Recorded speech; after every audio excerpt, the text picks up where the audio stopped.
morning and welcome to Pod Up with Matthews in the morning from the Crime Prevention Security System Studios.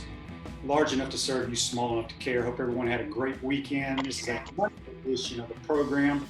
We're going to kick it off here in just a second with former Gator Ian Scott. Second portion of the program, we're joined by FloridaGators.com senior writer Scott Carter. But we're going to go to the Titan Tomorrow hotline now, and we're joined by former Gator Ian Scott. Good morning, Ian. How are you, bud? Good morning, Shane. Doing well. How about yourself? You can't complain, brother. It's crazy times. We'll talk about what you got going on now, so all the Gator Nation will know what you're up to these days. But what I like to do with all the former athletes, I go back to their younger days, high school days. You went to Gainesville High School in Gainesville, Florida. You're a Purple Hurricane. Obviously, you played football, but a lot of people don't know you were a basketball player on their state championship team. Yeah, that's right. We my junior and senior year, we won the state championship, and those two teams we had played together pretty much since we were 12 every year. In fact, my senior year, the other guys from our team from when we were 12, our AAU team, they played for the state championship for Eastside. So we had representatives in two different schools there in Lakeland for the Final Four. From that AAU team we had a pretty special group. So obviously you were the big man in the middle, center. Well, I was the largest guy in terms of width, but I had a couple of teammates that outgrew me from 8th grade to 10th grade. So Gerald Fields actually was probably more what you would consider our center in terms of being the guy that got the ball in the post. I was just kind of a do whatever utility man, whatever needed to be done, I did, except for bringing the ball up the court. That was not my forte. Well, let's talk about football. Obviously, that's what you played in college. Did you always want to play for the University of Florida when you were starting to get recruited, or did you have some other schools that you were leaning towards? Well, as you know, the older I get, the more I actually think about it, which is funny. But regardless of who I was a fan of, I always wanted to go and play football at Clemson, actually, because my dad played there, and I wanted to wear his number 35, and I wanted to play baseball and football. And Frank Thomas did that wearing number 35, so I thought that would be a cool thing because I was a first baseman that I could go and do that at Clemson. That's actually where I wanted to go, but it wasn't the right fit for me. And going through the recruiting process, Coach Spurrier and his staff really gave me a feeling that they were always going to be honest with me, which was what I cared about the most, and it was the right place for me at the time. Yeah, as you mentioned, you played for Coach Spurrier. His staff recruited you. Who was in charge of the recruiting in Gainesville for Coach Spurrier's staff? So my senior year, it was Bob Sanders. The year before, it was Steve Spurrier Jr. when Clinton was coming out. But they had switched, and Coach Sanders had it. And actually, his son had gone to somewhere else. I can't remember where he went to. But Coach Sanders had it, and it was weird because, his daughter went to school with me. She was a year older than me, and we, were friends. And he basically had to stop talking to me when he would see me around because it was not allowed. So, I'd ask my dad, hey, how come all these guys don't talk to me anymore? He was like, well, they're not allowed to. So you got to just, be patient. They're not being weird. So that was kind of a weird deal. Yeah, crazy recruiting rules. All right, so you play for Spurrier and Zook in your career with the Gators. Let's talk about some of the games that stand out to you the most. What's some of the most memorable moments for Ian Scott? I think my first game is always a big memory, being able to come there as a true freshman and be able to come and your jersey's up in the locker room, even though we had the freshman lockers over there. I'm not sure if that was all finished by the time that you graduated, but Spurrier had us over there in the freshman locker room, and you got your jersey, and being able to go out there on the field and play in front of that stadium was something that I'll never forget there. Then we had the SEC championship. Obviously, my freshman year was a great memory.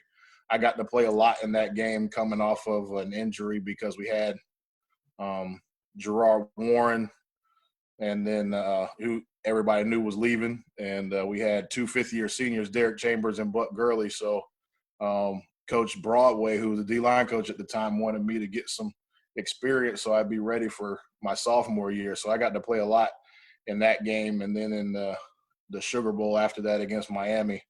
But that SEC championship, being able to win that title is a big deal, and that's a great memory. And then there's unfortunately the ones that stand out are the ones where we came up a little short in 2001. We had some great games, but it's hard not to remember those that game at Auburn and the one at home against Tennessee.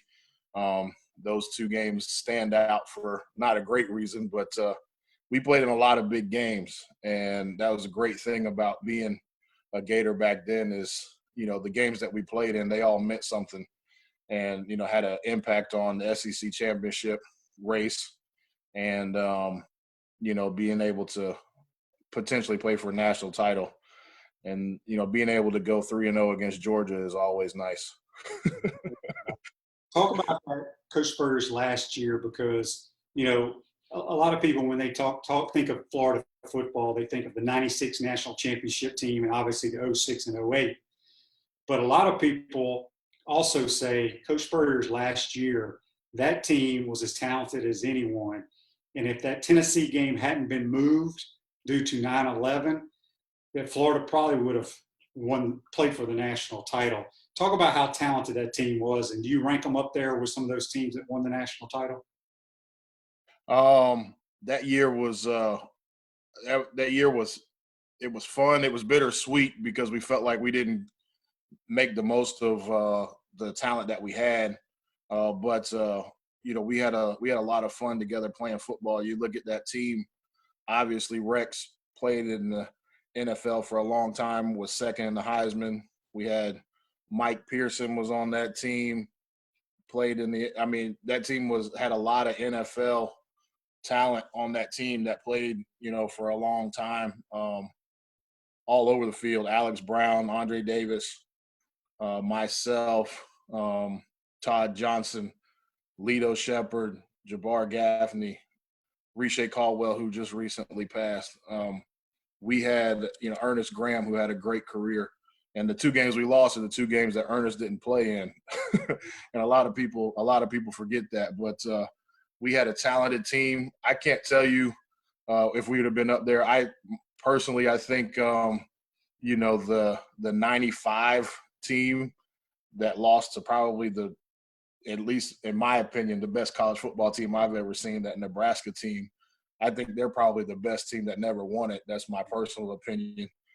So it's hard to say that we were as good as they were, but just the competition at that time. Florida State was a top 5 team.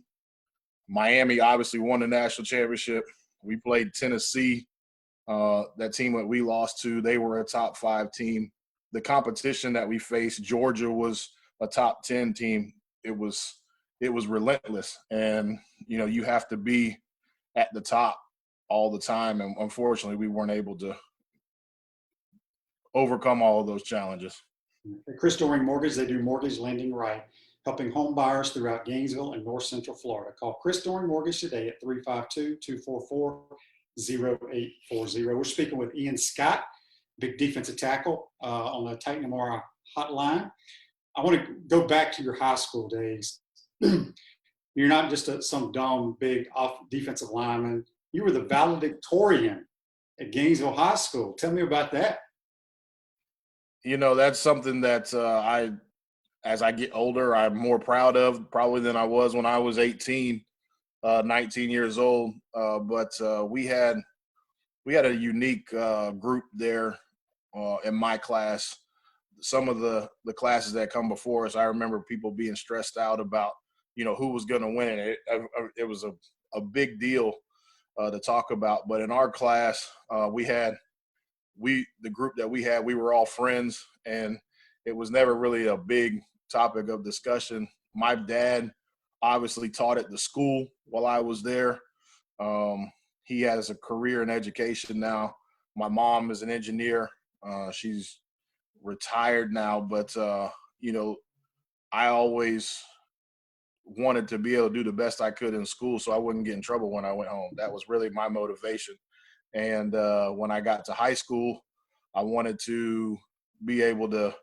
I didn't even play football till like my freshman year in high school, so I had no idea about getting a scholarship or anything like that. I wanted to do the best I could in school so I could potentially get a scholarship, so my parents wouldn't have to pay for me to go to college.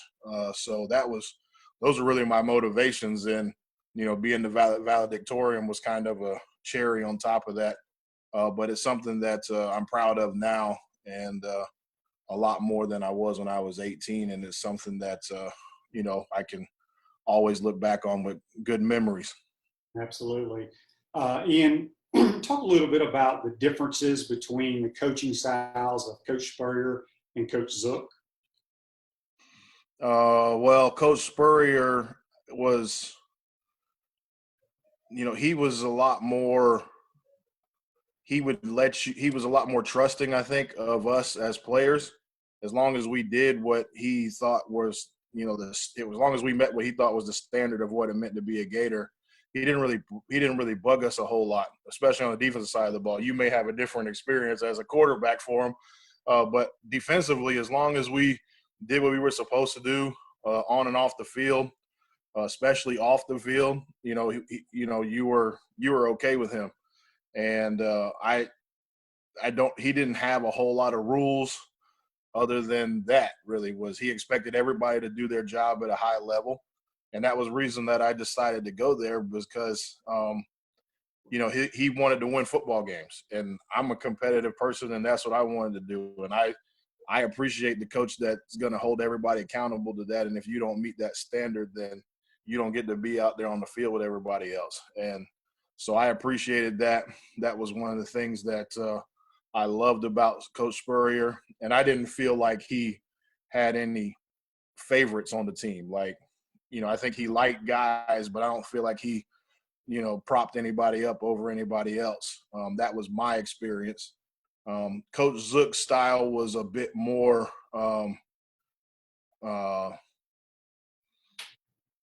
micromanagement, a little bit, for lack of a better term. He kind of had his hands in everything a little bit and tried to manage everybody at all different times. And, I think it's different that first year coming in, not knowing anybody, not having recruited anybody, especially for him, because he was coming back from the NFL, trying to figure out what that coaching style is going to be and who the guys are.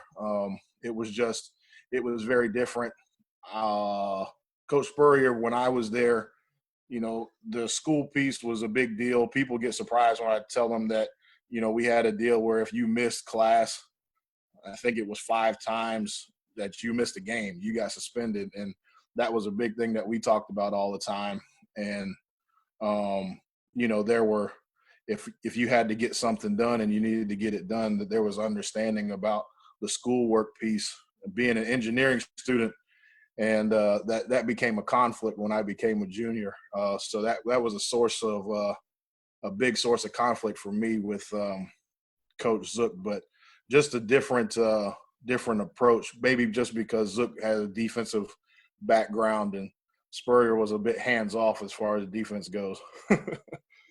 So you leave school early, you get drafted by the Chicago Bears. You spend most of your time there. You also play with the Eagles, the Panthers, and the Chargers. Were you, Alex, Todd Johnson, and Rex all with the Bears at the same time? Yeah, and Tron LeFevre. So when Alex got drafted the year before, and then me, Todd, Rex, and Tron all got drafted the next year at the same time. So I actually have a picture of the 5 of us from minicamp, my first minicamp. But Tron was released before the season in our second year, Alex's third year. And so the 4 of us ended up being on that team that went to the Super Bowl. Yeah. So how'd you like living up there, that Lake Forest area where the facility is very nice, but Damn, it's cold. Yeah, it's cold, and I tell people, when it's December and January and it's cold, that's not really a problem because you expect it to be cold in January. But when it's April and May and it's still 30 degrees outside, that can be a little bit of a challenge. My daughter's birthday is May 2nd, and it snowed the morning that she was born. That's that can be a challenge. But I love Chicago. If I could, I would live there. But my wife is she's not a fan of the cold. She's a beach girl. She's a Florida girl, and she's got a hard no on being in the Midwest right now. Yeah. You were on that Super Bowl team, right? Yes, sir. Talk about what it mean. Gosh, I played in the league 14 years, man, and I never got even close to it. And then you get there and you don't win it, but man, it had to be fun making that run to the Super Bowl. It is. It's such an exciting thing, and being able to run out on that field and you're the only thing anybody's watching. The whole world is watching that game, and um, people, like, it's hard to describe. People don't always understand that. People ask, well, what's the difference between a regular season and the playoffs? And I said, well, it's hard to explain, but the difference in the game is very noticeable if you're playing it. Like, it's hard to put your finger on, but there's just a different level of intensity. Things seem to happen faster. They're sharper.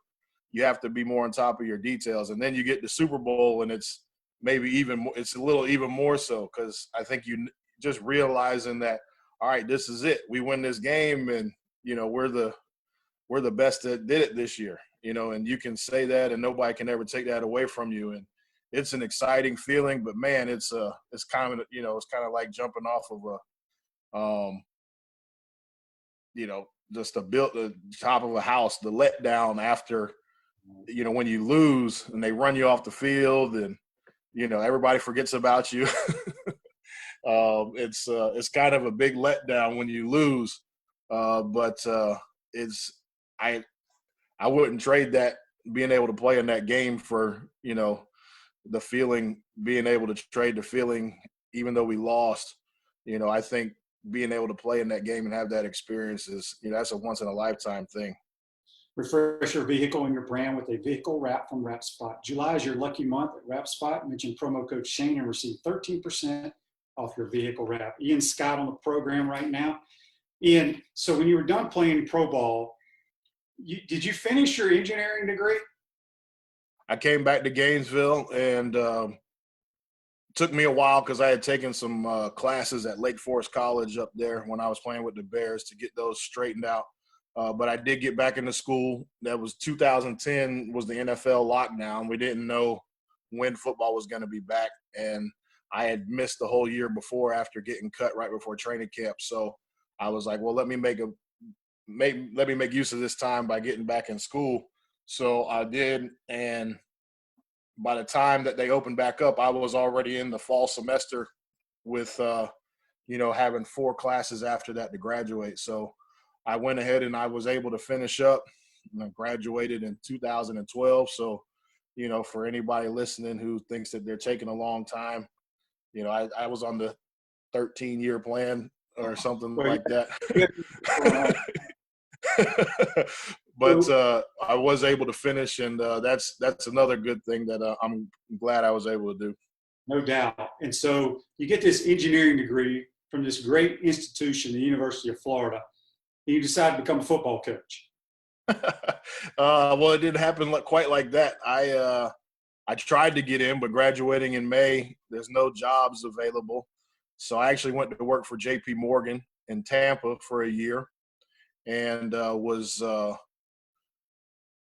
wasn't what I thought it was going to be. And so then I actually went to work for Michelin up in South Carolina. I lived in Clemson, where my parents went to school, and worked at the Michelin factory in Anderson on the other side of the interstate from Clemson. But I was there for almost 4 years. In fact, I was getting ready to go help Michelin with this new factory that they built in Mexico. I was the senior industrial engineer in charge of the raw material side of the building. all of the manpower and all of the material flow and the budget for how we were going to start up. I was in charge of all of that stuff. And then the opportunity to be a graduate assistant opened up, and it had been 5 years, and you have 7 years once you graduate to get one of those graduate assistant spots, or else you can't do it anymore. So my wife was like, I don't want to hear about you wanting to coach anymore. If we go to Mexico, that's it. You can't, I don't want to hear about coaching anymore. So, Coach Mack and Coach Shannon, without even having any prior relationship, gave me a shot because I was a Gator and because they knew I could get into school. And they gave me a shot when nobody else would. So I really appreciated that. Now, obviously, that didn't work out the way that I thought it would, coming off of 2 SEC championships. But not a lot of people let you get in without having a previous relationship. So that was a good thing. I definitely feel like coaching is where I belong. I ended up probably having more football conversations with my engineering friends than I do now with my football friends. So let everybody know now you're down coaching the UCF Knights. Randy Shannon is the defensive coordinator there, right? That's correct. How do you enjoy actually having to go out and recruit kids and being away from your family and being on the phone all the time? I don't get to travel yet. I'm still an off-field assistant, what they call it. So I do have a recruiting area, but it's really all on the phone. So I'm responsible for the Carolinas and Virginia. So not anything around close to home. But that's not something that I got to do when I was at Florida. I wasn't really involved with the recruiting aspect as much. So it's been a good learning experience for me. And then obviously we've been successful being able to win a conference championship our first year and play in the Fiesta Bowl against LSU and be able to compete even with our backup quarterback on the field. That was a lot of fun. Didn't quite get done what we wanted to last year, but playing with a true freshman quarterback and winning 10 games isn't bad in any league. And so proud of what we've been able to do and accomplish here the first couple of years. And, like you mentioned before we got on, being able to play this year and having a chance to get back into that conference championship position would be good. It's an exciting time to be here. I was telling somebody it reminds me a lot of what Gainesville was like when Spurrier got there, when you guys were, doing your thing and, the stadium was getting closed in and people were excited about Florida football again. That's kind of what it feels like here. So it's an exciting time to be here. So I'm gonna put you on the spot here because a lot of the Gator fans and when UCF had their tremendous run and claimed themselves national champs. How do you think UCF? Because they got some really good athletes down there. How do you think they would compete week in and week out in a conference like the Southeastern Conference? I think we would be able to better than Vanderbilt. I think we would be very competitive. We're not going to come in and win the league right away. The difference in the SEC from a lot of other conferences really is the play on the line, right. And that's what people take for granted. We got a lot of speed and all of those types of things, and but it's really the linemen that you get and that you play with.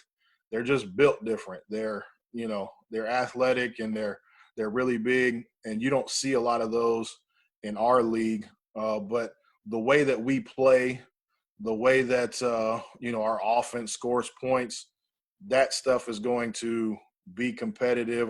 Coach Heupel was at Missouri. They scored a lot of points. They just didn't stop a lot of people when he was there. So we would be competitive. We would need to build up our lines some more and get, in order to be able to compete all the time, because that's really where the game is, different in the SEC. We held our own against LSU, and they had a different team, but up front on the line, we were able to be competitive, but just consistently. And we're starting to recruit the type of guys and have the type of bodies that we want to be able to compete with those guys when we face them in a bowl game. But being able to get to that level every week is something that you really can't know and prepare for unless you're doing it all the time. So I think being able to be in the conference, we'd be more competitive than some of the teams that are in there for sure. But to get to the top, you got to be doing it for a while and consistently to get there. And I mean, it took Clemson years, right, till they got the type of linemen that they could consistently compete with those SEC schools. Now they got it, and they got it rolling. And even though they play in a different conference, you know, they'd be obviously at the top of any conference they play in. So it takes some time. You know, UCF is really 3 or 4 years into this rebuilding of what they want the program to be and being a national contender. So they, you know, school's only 60 years old. So I think there's a lot of room to grow. They play good football, no question about it. What's the biggest difference? And I'm curious too, because you know you played at Florida, you've been in the National Football League, you've been a graduate assistant at Florida. From like when UCF goes and travels to play Memphis, compared to how when the Gators get ready to travel to go play Alabama. You know what I'm talking about? It's a different. Mm-hmm. Is it a big difference the way UCF travels to get ready for a game than like a SEC type team? The resources are not the same. You know, we do the best that we can with what we have. We get to fly, but you know, the flying is not going to be the same as an SEC budget. But we have an athletic director that gives us and provides, you know, whatever we need within the realms of what he can do for us. And we've got a lot of tie-in with the university side, the institution. And so we've got a lot of support for all the athletics at UCF, which is why everybody is real excited about it.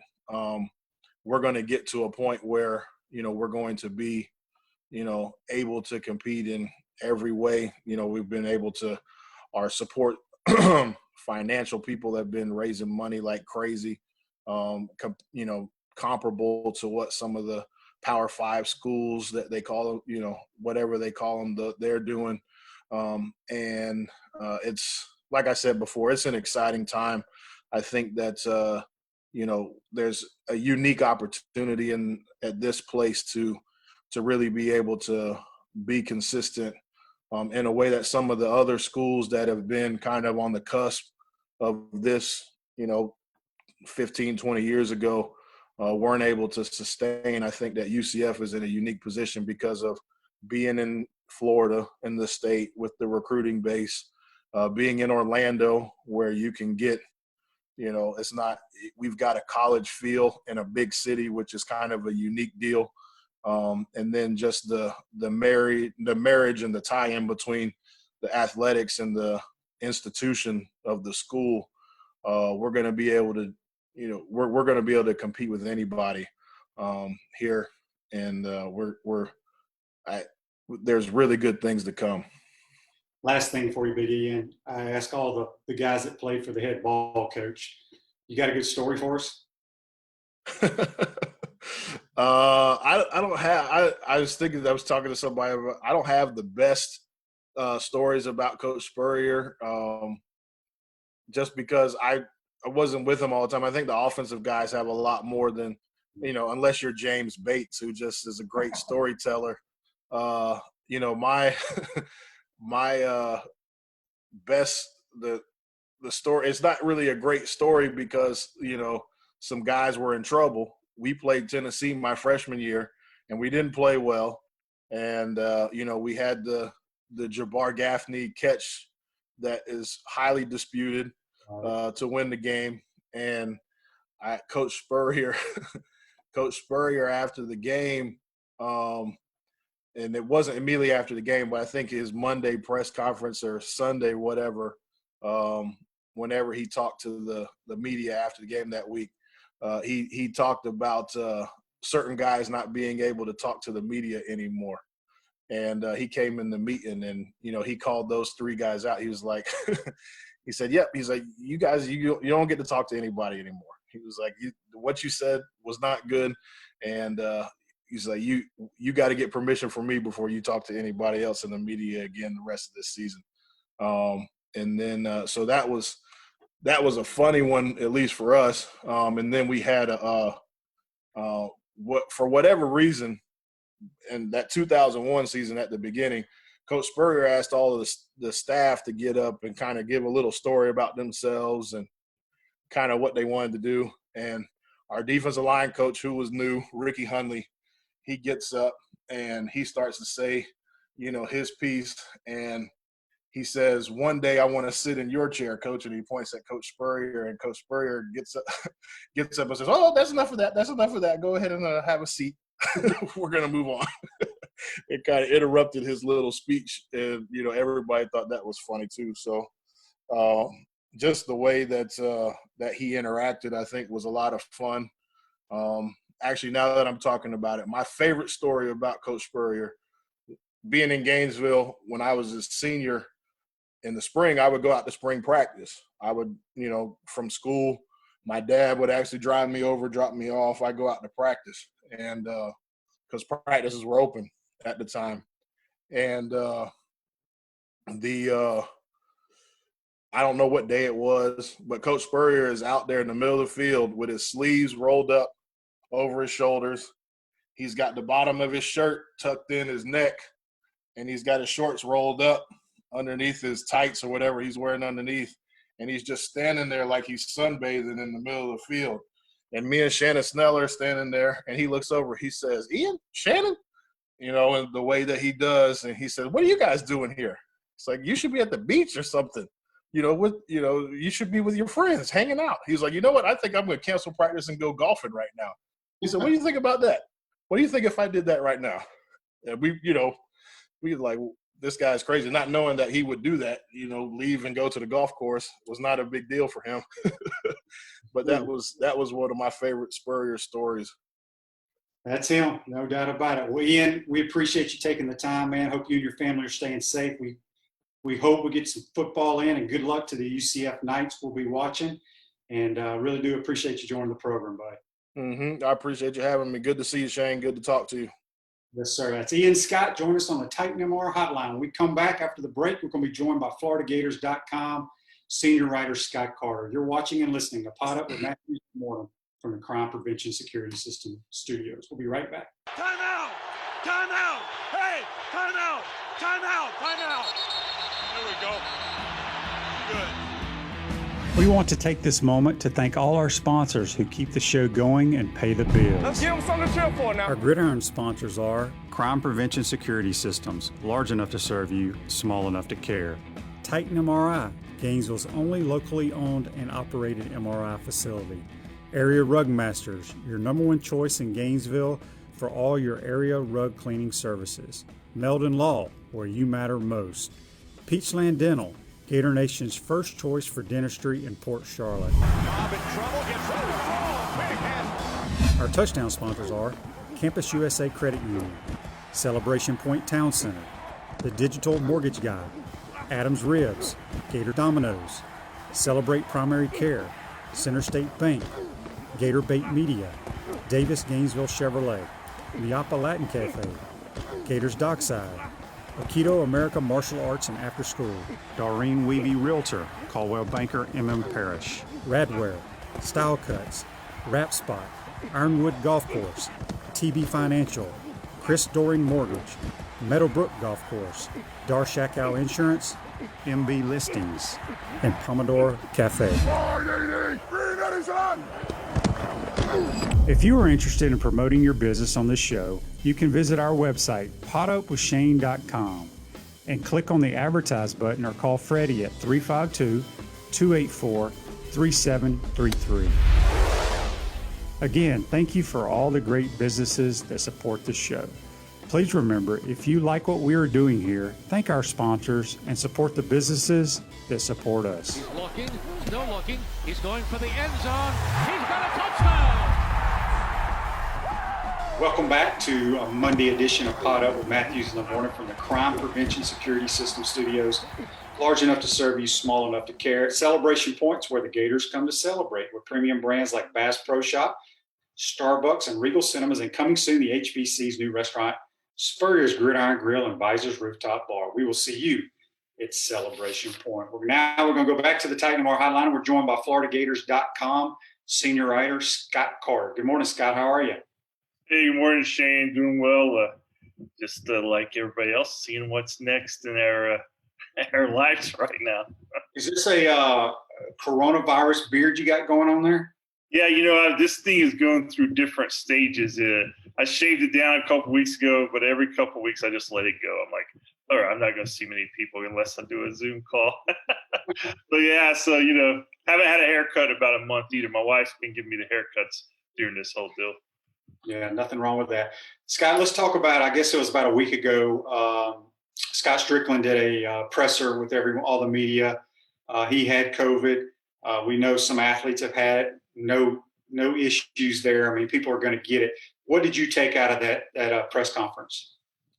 Well, Shane, several things. Obviously, Scott had just returned from an SEC athletic directors meeting up in Birmingham on Monday. And that was the first time they've met in person since mid-March when they gathered up in Nashville at the SEC men's basketball tournament. And, of course, right after that, we all know what happened. And, it was a chance to kind of see where everything is because, he was asked about a month ago. He met on campus in an event. And, he voiced an optimistic tone. And I think everybody had a lot more optimistic tone in mid-June. But now here we are riding into mid-July to late July. And things have changed. And in the Birmingham meeting, I think the athletic directors, heard Greg Sankey, discussed the league's view and how things have changed. I mean, it's not as, I guess, optimistic's the word. I mean, it's just not as optimistic right now. Craig Sankey also said, until there's a way to do this safely for the players and student athletes, it's not going to happen. And now there's just so many questions. But he reiterated that late July has always been the date there for the SEC to feel that it has to make an official move regarding a regular start to the season. And we're right up against that door. So we're obviously going to hear something in the next few days if the league's going to, postpone the season, reschedule it later in the fall. Don't know where it stands right now in terms of that. I don't really think anybody does unless we get some really good news nationally with the coronavirus in the next few days. It seems to me it's a long shot to think that the SEC college football is going to start on time. When you say postpone, I think that's the one word I don't want to hear. There's really no way, unless things progressively get worse. Let's just say they postpone. It's better than canceling, I should say. They're going to have to play college football at some point. There's people say there's no way they can do it in the spring. I disagree with that, but they have to play college football at some point this year. I know it's different. You got all these AAU volleyball tournaments going on around the country now. I know a bunch of people are playing travel baseball right now, and there's been no issues there. PGA Tour has done a tremendous job with what they've done. They had a couple guys test positive. They just sit them out. I guess we'll find out a little bit more, and it will help the SEC and the NCAA football to make a decision with how baseball and basketball professionally kick off here in the next week or so. Yeah, that's something that, they will watch closely. And Scott Strickland kind of referred to that. I think he was asked on that Zoom call, Shane, about that comparison. And he made a good point. And, college athletics is a lot harder to put in this bubble, as the term is, than a pro league. In the pro league, I mean, you've got the players, you've got the coaches, you've got the trainers, and the support personnel. And it's a pretty tight-knit group. In college, I mean, you've got college football especially, you got, 85 scholarship players, another 15, 20 walk-ons, all the support staff. And, at UF, you got, 35, 40,000 students. So it's a lot harder to bubble that than it is, and that's just typical of any campus around the country. It's a lot harder to bubble that than it is a pro league. but certainly it's interesting to see how these pro leagues, what the virus is going to do as they do start playing, and is it a pretty well maintained, I guess, spread once it gets going? And if it is, other league, there's going to be some information there that college football and college sports can certainly learn from and hopefully utilize down the road. And it's like, I'm like you, Shane. I feel like it's sometime during the 2020-21 academic year, I think we'll see college football. I don't know when, but we all know how important it is to really everything, certainly in college athletics. I mean, it funds everything. And the powers that be, if there is a way to play, it will be played. And, we've seen things before, not maybe in our lifetime, where it's happened like this and it's always returned. And I expect the same thing to happen this time. I just wish that we had a better, clear answer here on July 20th or whatever it is. Right. I thought I saw on Twitter, Alabama, their game against Southern Cal, supposed to be out in Dallas, got canceled. And they're looking for a team to play opening week. And I saw where Notre Dame, there were some talks there. That got shot down. Then it was a BYU deal. And now I don't know I can't remember who else they were talking about. Do you think they're going to find somebody if we play, just somebody to play them this quickly? That's tough. I mean, you know how these schedules are. I mean, they're locked in, and you throw all of the other stuff that's going on right now into the mix. These extra safety precautions that you have to put into place, and travel, and the concerns over that, and then of course the financial component. It's Alabama. Maybe someone out there will want to get on that marquee stage with them, but it's a hard thing to kind of envision right now to see how that's going to come together. Now, if they're playing, if let's say the season's postponed until November or maybe later, yeah, I mean they've got more time. But like any kind of game in the next couple of months to set up and to schedule and to arrange everything, that would be a huge task, I think, to make that happen. But it would certainly be a good way to kick off a season whenever it does start. That would get people talking about college football again right away if it's Alabama and a marquee opponent. Scott, do you think, I want to say the SEC or maybe it was the NCAA, they postponed volleyball and soccer. They can't start till August 1st or something along those lines? September 1st so they moved that back really about 2 to 3 weeks where they would normally start. And then, it's everything's kind of fluid. You may see that date move again as more news and information comes out. But as of right now, that's something the SEC did do last week. Now, do you think it's a possibility that, I would say, you look at golf, soccer is not nothing like golf, but there's not a whole lot of contact in soccer. Every now and then there is, but you're outside, you're kind of spaced amongst one another. Do you think it's going to be one of these deals where the SEC or whatever conference it is, if they're going to not play football, they're not going to play any sports? Or is it a possibility that they say, okay, we're postponing football and volleyball, but we're going to move forward and play soccer? Is that a possibility, you think, at all? I haven't heard that, Shane, and I'd be surprised if that's how this thing evolved.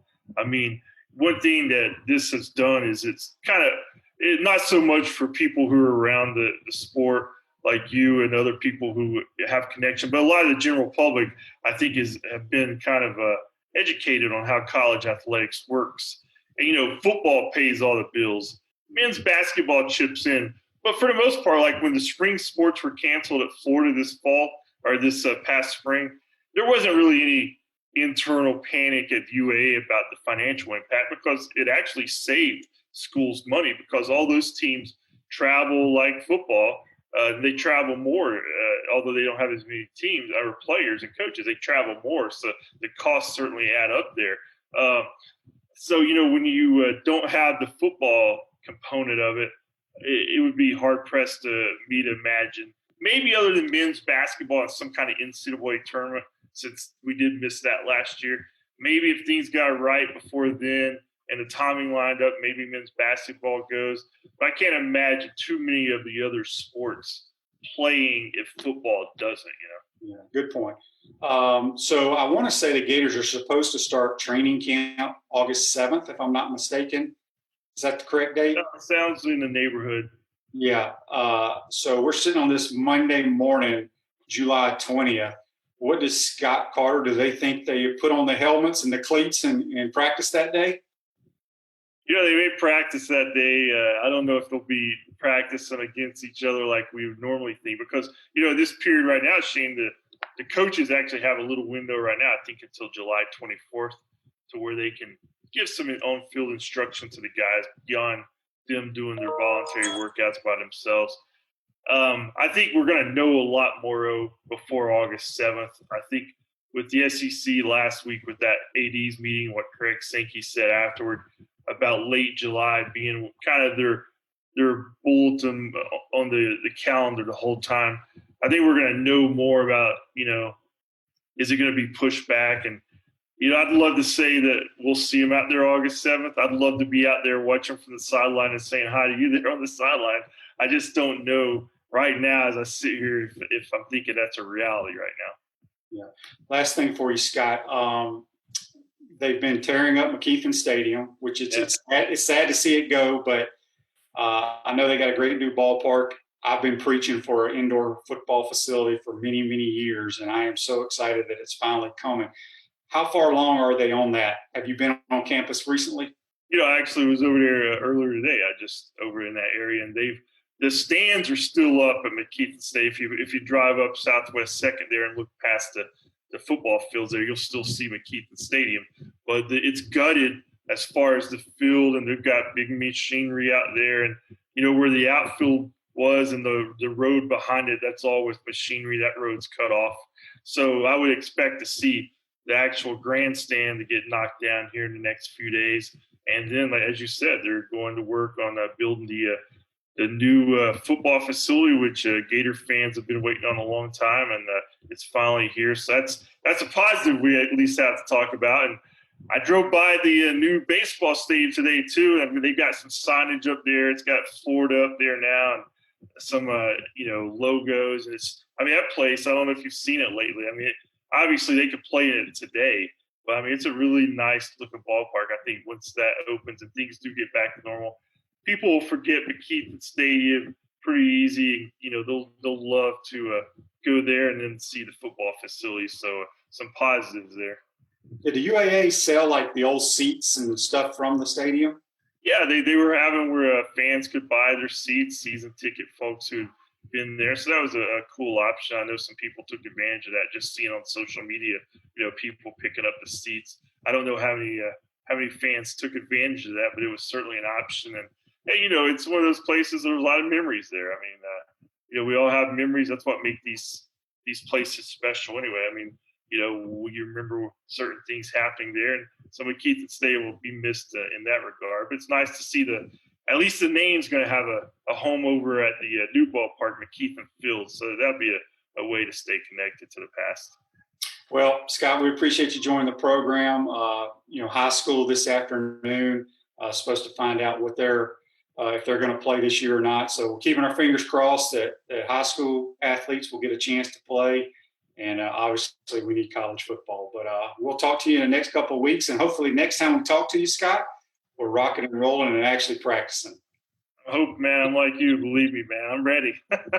All right, that's Scott Carter from FloridaGators.com. Join us on the Titan Tomorrow Hotline. We're going to take our final time out of the program. When we come back, we're going to wrap this show up. You're watching and listening to Pot Up with Matthews in the Morning from the Crime Prevention Security System Studios. We'll be right back. Time out! Time out! Hey! Time out! Time out! Time out! There we go. Good. We want to take this moment to thank all our sponsors who keep the show going and pay the bills. Let's give them something to cheer for now. Our gridiron sponsors are Crime Prevention Security Systems, large enough to serve you, small enough to care. Titan MRI, Gainesville's only locally owned and operated MRI facility. Area Rug Masters, your number one choice in Gainesville for all your area rug cleaning services. Meldon Law, where you matter most. Peachland Dental, Gator Nation's first choice for dentistry in Port Charlotte. Our touchdown sponsors are Campus USA Credit Union, Celebration Point Town Center, The Digital Mortgage Guide, Adams Ribs, Gator Dominoes, Celebrate Primary Care, Center State Bank, Gator Bait Media, Davis Gainesville Chevrolet, Miapa Latin Cafe, Gators Dockside, Aikido America Martial Arts and After School, Doreen Weavy Realtor, Caldwell Banker, MM Parish, Radware, Style Cuts, Wrap Spot, Ironwood Golf Course, TB Financial, Chris Doring Mortgage, Meadowbrook Golf Course, Darshakow Insurance, MB Listings, and Pomodoro Cafe. If you are interested in promoting your business on this show, you can visit our website, potupwithshane.com, and click on the Advertise button or call Freddie at 352-284-3733.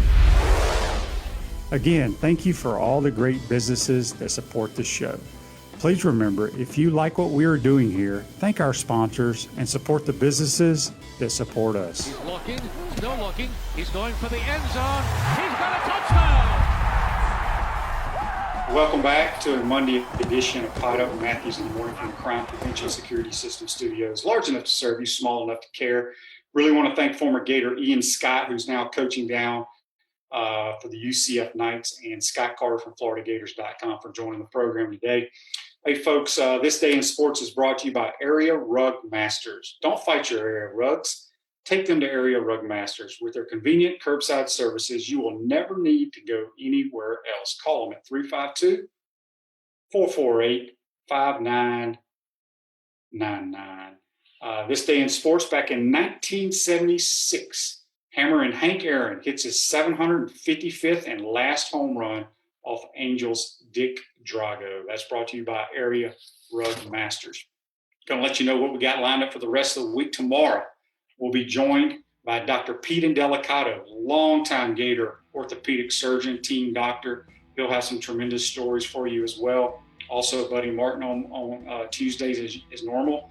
Wednesday, we got Rex Grossman, former Gator quarterback with the Chicago Bears, played in the Super Bowl, by the way. On Thursday, we have Barry Smith, former FSU player, has some ties to Coach Spurrier. He'll probably have some good Spurrier stories. And then Friday, we're going to wrap it up with a little baseball segment with Johnny Wiggs, head baseball coach at Santa Fe College, former Gator pitcher. That's going to be a wrap for today. Today's show is a wrap, and it is brought to you by Wrap Spot. Stay safe out there, folks. Make sure you tune in, like us, follow us, all that good stuff. And we'll see you tomorrow.